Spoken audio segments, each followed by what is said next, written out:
Fala pessoal, tudo bem? Quem está falando aqui é Marcelo Fernandes e dando continuidade aí aos nossos vídeos que trata sobre os requisitos para ingressar na Polícia Militar como oficial. No vídeo passado eu falei sobre a questão mais polêmica aí, que é a mudança do nível de escolaridade, que passou a ser de ensino médio para nível superior em Direito, ter o curso de bacharel em Direito. O link da descrição, o link desse vídeo vai estar aqui na descrição, tá? Então se você quiser assistir aí, também fique à vontade. Mas vamos lá, a gente vai dar sequência aqui no restante dos requisitos, tá? São requisitos básicos que normalmente eles são expostos aí na maioria dos concursos públicos, tá? É importante que vocês observem isso e façam a leitura. Eu sempre recomendo aí que façam a leitura no edital. Pode ser que tenha alguma alteração no edital, no próximo edital, porque o edital que eu estou tomando como referência aqui foi do concurso realizado em 2016, então de lá para cá, nós estamos em 2018, e de lá para cá pode ter havido alguma modificação aí, principalmente em relação à idade, tá? Idade é um requisito, e como eu falo sempre, para que tenha requisitos, para que os requisitos sejam dispostos aí no concurso, obrigatoriamente ele tem que estar descrito em lei. No caso aqui da Polícia Militar do Estado do Rio de Janeiro, tem que ter uma lei estadual dispondo sobre quais são os requisitos. Quando a gente trata sobre idade, não existe um requisito específico, não existe uma lei específica tratando sobre o requisito idade. Se vocês observarem, no concurso realizado em 2014, de oficial, assim, de soldado também, né? Mas no caso aqui a gente está falando de oficial, o requisito a idade era 30 anos, tá? E aí em 2016 a idade passou de 30 anos para 35 anos de idade, né? E agora existem rumores que pode ser que o concurso que venha a ser realizado em 2018 ou 2019, ele volte a ser 30 anos novamente, ou permaneça a 35 anos. Para evitar essas discrepâncias, alterações aí, a critério aí do comandante-geral da Polícia Militar, ou da autoridade responsável pelo concurso, e para que não fira aí o princípio da isonomia, ou até mesmo da impessoalidade, tem que obrigatoriamente ter uma lei específica tratando sobre os requisitos, em especial sobre a idade. Se a gente tomar isso como referência, o requisito ensino fundamental, o requisito escolaridade, ele foi criado agora em 2018 também, uma lei para alterar, passando de ensino médio para ensino superior. Tá? Então existe uma lei, por isso que não é inconstitucional, como eu disse no vídeo anterior. Tá? Então o requisito idade pode ser que ele seja alterado também, porque não existe uma lei estadual e quem se sente lesado por essa questão da idade, eu já, como disse em outros vídeos, recomendo aí que procure um profissional especializado, ingresse com ação judicial aí, se for de teu interesse. Tá? O Tribunal do Rio de Janeiro, ele não na sua grande maioria, em juízos de primeira instância e de segunda instância, não são favoráveis à tese aí de que o candidato a favor do candidato, mas os tribunais de instâncias superiores, aí, em especial o Superior Tribunal de Justiça, ele costuma ser favorável, a maioria das decisões são favoráveis, devendo aí o advogado fazer aí a ação própria, tá? Para poder fazer com que o candidato, no caso o cliente, ingresse aí, independente do limite de idade. Por quê? Porque no estado do Rio de Janeiro não possui uma lei específica tratando sobre a idade, tá? Então, a gente vai passar agora sobre os outros requisitos básicos aí que estão expostos no edital, então eu recomendo que leia o edital, tá? Do último concurso, e quando abrir a inscrição desse concurso, que você aí faça uma leitura bem dedicada aí ao edital, que é muito importante, e na época oportuna a gente também vai falar sobre o edital. Tá? A primeira coisa que eu quero falar aqui é sobre, como eu falei anteriormente, tem que ser aprovado aí em todas as etapas, tá? A gente sabe que tem a etapa exame intelectual, que é a prova objetiva, que tem lá uma série de disciplinas voltadas para o direito, tem a redação, depois nós temos o exame psicológico, não necessariamente nessa ordem, né?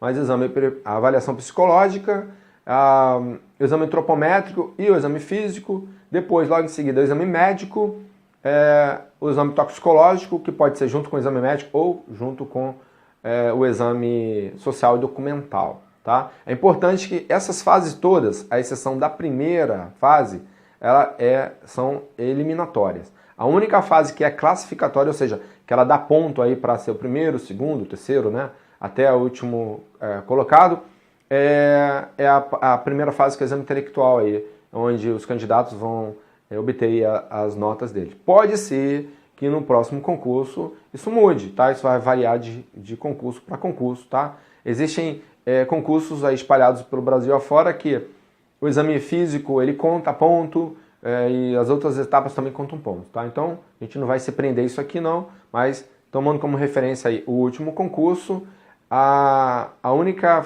etapa que tem caráter eliminatório e classificatório é o exame intelectual, com a prova objetiva e a redação. Os demais são só eliminatórios, ou seja, se o candidato tem que apenas ser aprovado aí no número de exigências que são feitas lá em cada etapa, tá?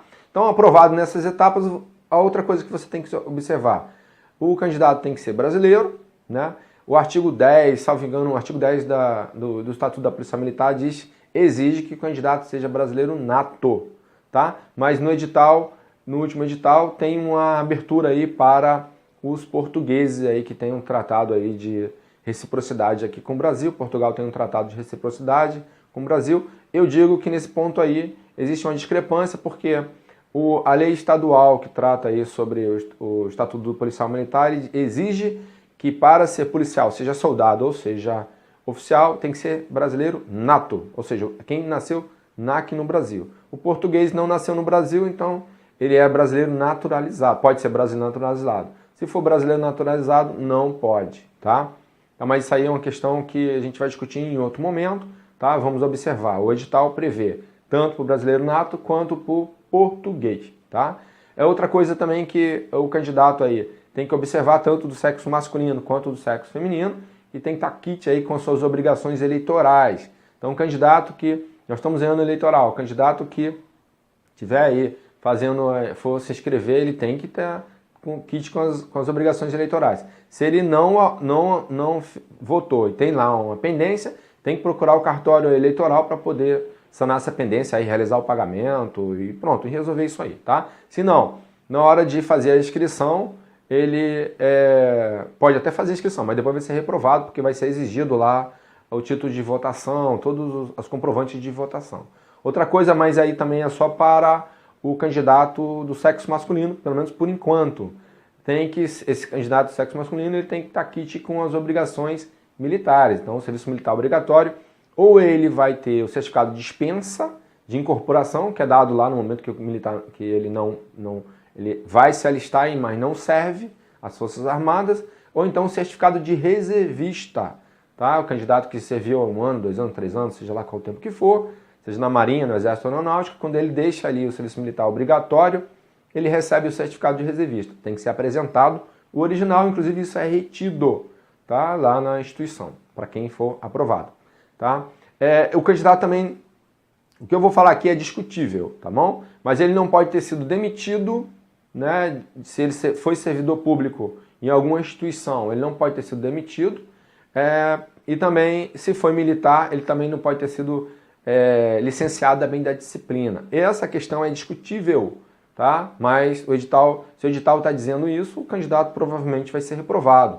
Mas quem se enquadrar nessa situação tem que passar aí, essa situação é o crivo do Poder Judiciário para que avalie aí se isso é razoável ou não, se isso é legal ou não, tá bom? Outra coisa aí, além disso, o candidato tem que ter, para o candidato do sexo masculino, a altura mínima 1,65, 1,65 m, tá? E para o candidato do sexo feminino, 1,60, tá? Esses dois requisitos aí, a altura, eles são exigidos no momento do exame antropométrico e existem 2 leis estaduais. Vou dispor aqui no artigo, ou então no próprio vídeo, quais são essas leis.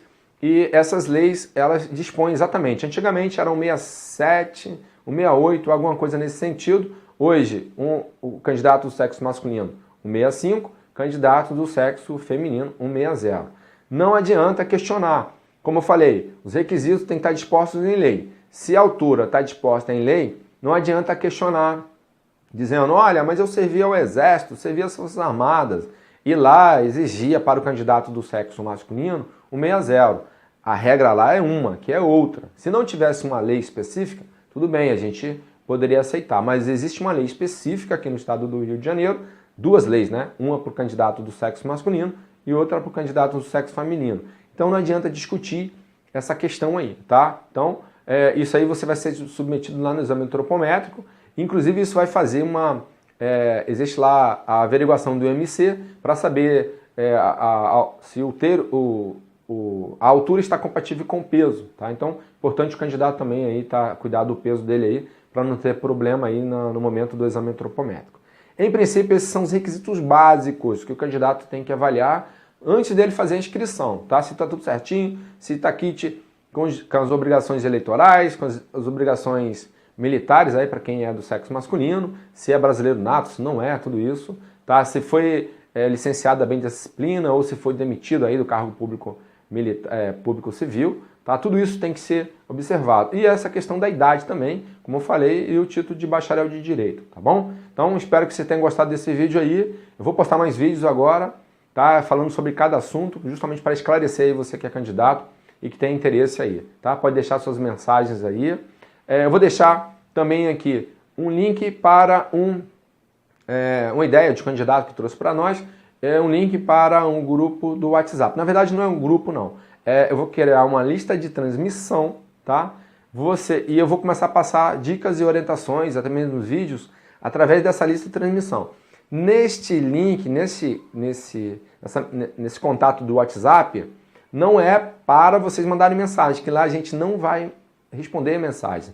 É somente para vocês terem um acesso direto conosco, para poder receber aí as dicas e orientações aí para quem quiser, tá? Então, existe um contato de WhatsApp diretamente comigo, que lá eu tiro dúvidas, aquela coisa toda, mas nesse outro link que eu vou disponibilizar aqui, é somente para que o candidato receba de forma aí preferencial aí as nossas dicas e orientações, tá bom? Então, peço a você que tenha um pouquinho de paciência, que a gente vai aos pouquinhos respondendo as mensagens, mas nesse link aí do WhatsApp, como eu falei, é uma lista de transmissão e vocês vão recebendo aí toda aí os conteúdos que a gente tem relacionado a isso, tá bom? Então, não adianta deixar mensagem lá que a gente não vai responder, tá bom? E lá depois a gente vai trocar uma ideia, eu vou dar as orientações.